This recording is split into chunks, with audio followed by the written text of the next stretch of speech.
Robam Kbat Boran, or the art of Khmer classical dance, is more than 1,000 years old.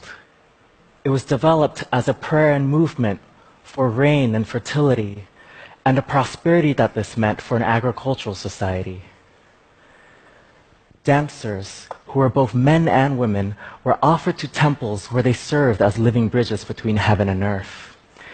Their dancing bodies carried the prayers of the people up to the gods, and the will of the deities was delivered back through them to the people and the land. There are a lot of curves in Khmer dance. Our backs are arched, our knees are bent, our toes are curled, our elbows are hyperflexed, and our fingers are curved backwards. All of these curves create a serpentine impression, and this is important because before the introduction of major religions, Khmers and people all over the world practiced animism. Serpents were especially important in this belief system because in their fluid, curvilinear movement, they mimicked the flow of water. So to invoke the serpent in your dancing body then was to conjure the image of rivers cutting across the earth, inspire the flow of life-giving waters. As you can see then, Khmer classical dance is a transformation of nature, of both the physical world around us and of our own internal universe. We have 4 primary hand gestures that we use. Can we do them together? Yeah? Okay. This is a tree. That tree will grow, and then it'll have leaves. After it has leaves, it'll have flowers, and after it has flowers, it'll have fruit. That fruit will drop, and a new tree will grow, and in those 4 gestures are the cycle of life.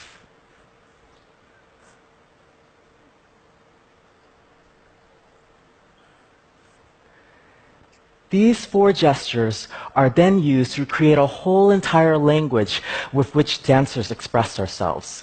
So for example, I can say, I. In dance, that would be, I. Or I can say, hey you, come here, come here. In dance, come here.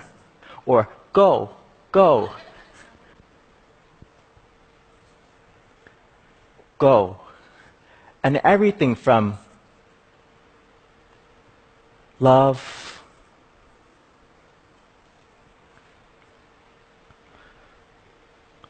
to sadness, to anger can be expressed through the dance as well.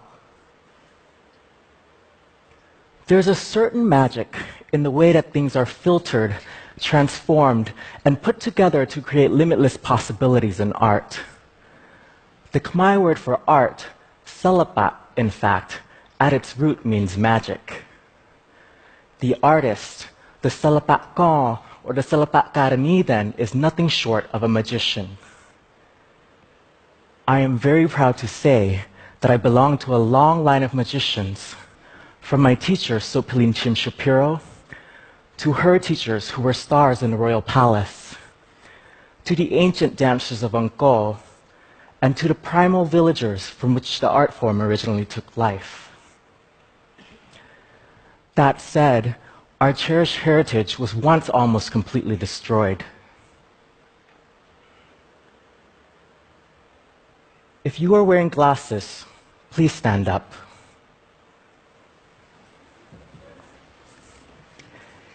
If you speak more than 1 language, please stand up.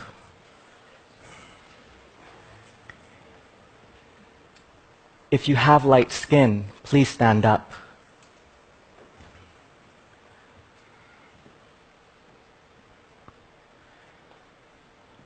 Your glasses meant that you could afford health care. That second or third language you spoke indicated your elite education. Your light skin meant you didn't have to work beneath the sun. Under the Khmer Rouge, who took over Cambodia from 1975 to 1979, we would all be dead now, targeted because of our assumed privilege. Please. You see, the Khmer Rouge looked to Cambodia and they saw centuries of rigid inequality. The king and the few elites around him had all the pleasures and comforts of the world, while the mass majority suffered from backbreaking labor and harsh poverty. You don't need a history book to see that this is true. The Khmer word for I, for me, is knyom. This very same word can also mean slave, and dancers were, in fact, known as knyom prehrabam, or slaves of the sacred dance. The Khmer Rouge sought to end slavery in Cambodia, yet somehow they turned everyone into slaves to do it. They became the oppression that they sought to end. They evacuated the capital and forced people into labor camps. They tore families apart and brainwashed children against their own parents. Everywhere, people were dying and being killed, losing their lives from disease, overwork, execution, and starvation. The result of this is that an entire third of Cambodia's population was lost in less than 4 years, and in that number were 90% of Khmer dance artists. In other words, 9 out of 10 visions for the tradition and future were lost. Thankfully, however, it was my teacher's teachers, Jiasami, Sotsamon, and Cheng Pon, who would lead the revival of the art form from the ashes of war and genocide. One student, one gesture, one dance at a time, they wrote the love, magic, beauty, history, and philosophy of our lineage into the bodies of the next generation. Nearly 40 years later, Khmer classical dance has been revived to new heights. Yet somehow it still exists in a vulnerable environment. The disastrous effects of war still haunt Khmer people today. It is written in our bodies, manifested in the genetic passage of PTSD, and in families facing cyclical poverty and immense cultural risks and language barriers. Yet beauty is a most resilient thing. Beauty has this ability to grow anywhere and everywhere at any time. Beauty is what connects people through time and place. Beauty is a liberation from suffering. As Khmer artists work to revive our culture and country, we find that there are many paths in which to move forward into the future.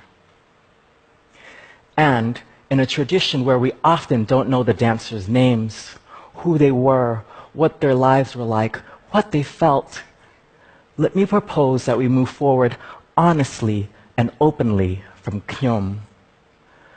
Knyom not as in slave, but as in conscious service. Knyom, I, me, flowering.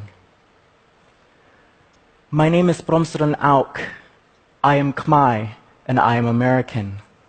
I am the child of refugees, a creator, a healer, and a builder of bridges. I am my teacher's first male student in a tradition understood by many as female, and I founded Cambodia's first gay dance company. I am the incarnation of the beauty, dreams, and power of those who came before me, the convergence of past, present, and future, and of individual and collective. Let me then play that ancient and ageless role of the artist as messenger by sharing the words of Cheng Pon.